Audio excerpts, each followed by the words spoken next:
भारतीय सुप्रिम कोर्टका प्रधान न्यायाधीश सूर्यकान्तको एउटा स्टेटमेन्टकै कारण जन्मिएको कक्रोच जनता पार्टी नाम गरेको एउटा पार्टीले यति बेला भारतमा राज्य सत्ता चलाइरहेको भाजपा सरकारको ज्वरो नै हल्लाइदिएको छ साथीहरू। अभिजित दीपकै नाम गरेका एकजना युवाले कक्रोच जनता पार्टीको नाममा सञ्चालन गरेका विभिन्न किसिमका सामाजिक सञ्जालका प्लेटफर्मका पेजहरूमा यति बेला मिलियन फलोअरहरू पुगिसकेका छन् साथीहरू। सामाजिक सञ्जाल फेसबुक ट्विटर लगायतका प्लेटफर्महरूमा 10 मिलियन भन्दा बढीले कक्रोच जनता पार्टीलाई फलो गरिसकेका छन्। यो धेरै लामो समयको कुरा होइन साथीहरू, मात्र 4-5 दिनको कुरा हो। आखिर के भनेका थिए त भारतीय सर्वोच्च अदालतका प्रधान न्यायाधीश सूर्यकान्तले, जसको कारणले गर्दाखेरिमा भारतीय युवाहरू यसबाट आक्रोशित बनेर उनीहरूले यो अभियान सुरु गरे। भारतीय सर्वोच्च अदालतमा भइरहेको एउटा सुनवाईमा उनले भारतीय बेरोजगार युवाहरूलाई लक्षित गर्दै एउटा स्टेटमेन्ट दिएका थिए साथीहरू।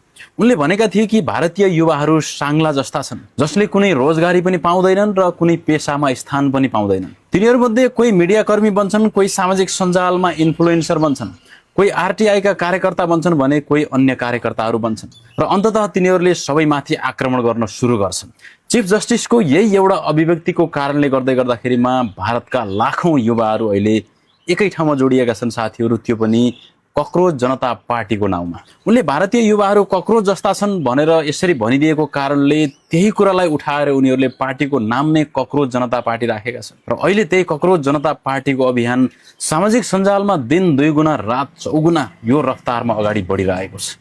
अहिले भारतीय सोशल प्लेटफर्महरूमा हेर्ने हो भने साथीहरू जताततै यही कुरा छाएको छ र यो पार्टीले आफ्नो मेनिफेस्टो पनि सार्वजनिक गरिसकेको भन्ने समाचारहरू आइरहेका छन् साथीहरू। र उनीहरूले सार्वजनिक गरेको उनीहरूको घोषणा पत्र हेर्दै गर्दाखेरिमा साथीहरू ठ्याक्कै नेपालमा जेनजी आन्दोलन हुनुभन्दा पहिला जुन किसिमका कुराहरूलाई मुद्दाहरूलाई उठाएर यहाँ जेनजी आन्दोलन भएको थियो, सेम टु सेम हुबहु तिनै मुद्दाहरूलाई उठाएर यो कक्रोच जनता पार्टीले आफ्नो घोषणा पत्र सार्वजनिक गरेको छ।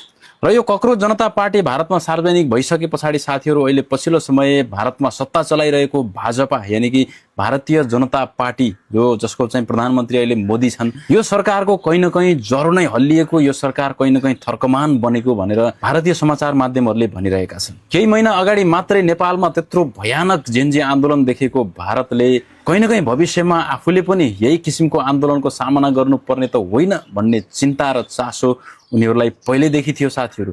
र नभन्दै एकजना प्रधान न्यायाधीशको एउटा अभिव्यक्तिलाई लिएर भारतमा अहिले एउटा यो नयाँ अभियान जन्मिएको छ। सामाजिक सञ्जालको दुनियाँमा यस्ता अभियानहरू फैलिन फिटिक्कै समय लाग्दैन साथीहरू।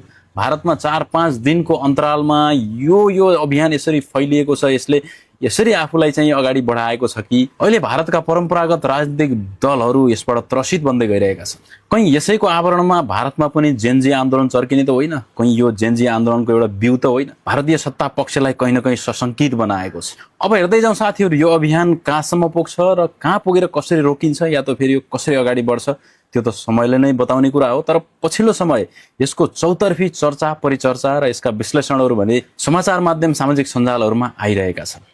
यो विषयमा तपाईहरुको आफ्नो धारणा के छ? कमेन्ट गर्न नबिर्सिनु होला।